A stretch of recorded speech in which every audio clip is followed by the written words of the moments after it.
السلام علیکم ګرانو دوستانو. نن به زه تاسو ته وایم چې د افغانستان او د زیمبابوې چې کومې دغه دوه ټیسټ لوبې او درې شراوړیزې لوبې ترسره کیدونکې دي د دغې تاریخونه اعلان شوي دي او په نن ویډیو کې به زه تاسو ته د نوین الحق مینوالو ته یو ډېر د خوشحالۍ خبره م ورکړم. کوم ملګري په چینل کې نوي راځي ټول نه مخکې خو دغه چینل در سره سبسکرایب کړئ. نو اول خو به زه تاسو ته دغه نوین الحق په هکله باندې یو ډېر د خوشحالۍ خبر درکړم چې ویټیلیټي T20 بلاست ورته ویلل کېږي چې دغه په انګلند کې شراوړیزې لوبې دي. دغې ته کاونټ ویلل کېږي او په دغه کې دغه لوبغاړي چې انټرنیشنل لوبغاړي اخیستل کېږي دغوی ته ډېرې زیاتې پیسې ورکول کېږي.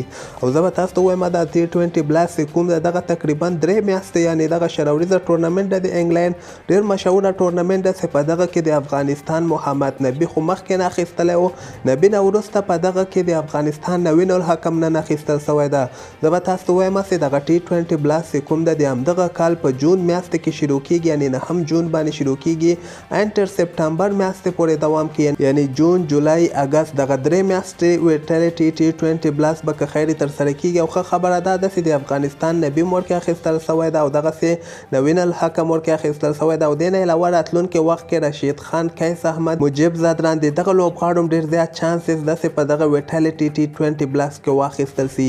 او دې نه علاوه به زه تاسو ته د افغانستان او د زیمبابوې چې دغه بله میاشتې مارچ میاشتې کې چې د افغانستان زیمبابوې سره 2 ټیسټ لوبې ترسره کېدونکې ولې او همدغسې 3 شراوړیزې لوبې ترسره کېدونکې ولې د دغې تاریخونه اعلان شوي دي.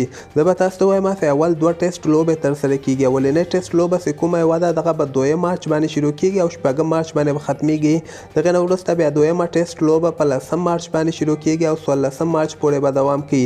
دغې نه وروسته بیا شراوړیزې لوبې به زه تاسو ته وایم چې اولنۍ شراوړیزه لوبه چې کومه یوه ده دغه 18 مارچ باندې شروع کېږي، 2مه 19 مارچ باندې ده او اخرنۍ شراوړیزه لوبه بیا 20 مارچ باندې به که خیر ترسره کېږي. او دغسې رپورټونه راځي چې دغه لوبې به په دوبۍ کې ترسره کېږي. او زه به تاسو ته وایم چې دغه که موږ وګوره د افغانستان کرکټ بورډ د طرف نه د افغانستان کامیابه شوی ده چې افغان لوبغاړو ته ویزې واخلي، یعنې دغلته مشکل و که چېرته دوی ویزې ورته نه وی راخیستلې بیا د افغانستان رشید خان چې کوم د هغه پاکستان سوپر لیګ ته تلو، خو اوس که موږ وګورو دوی کامیابه شوي ویزې ورته اخیستلې دي نو دغه سیریز په دوبۍ کې ترسره کېږي. نو دغلته که موږ وګورو رشید خان څوک چې ټیسټ سکواډ کې هغوی نشي کولی چې په پاکستان سوپر لیګ کې ولوبېږي.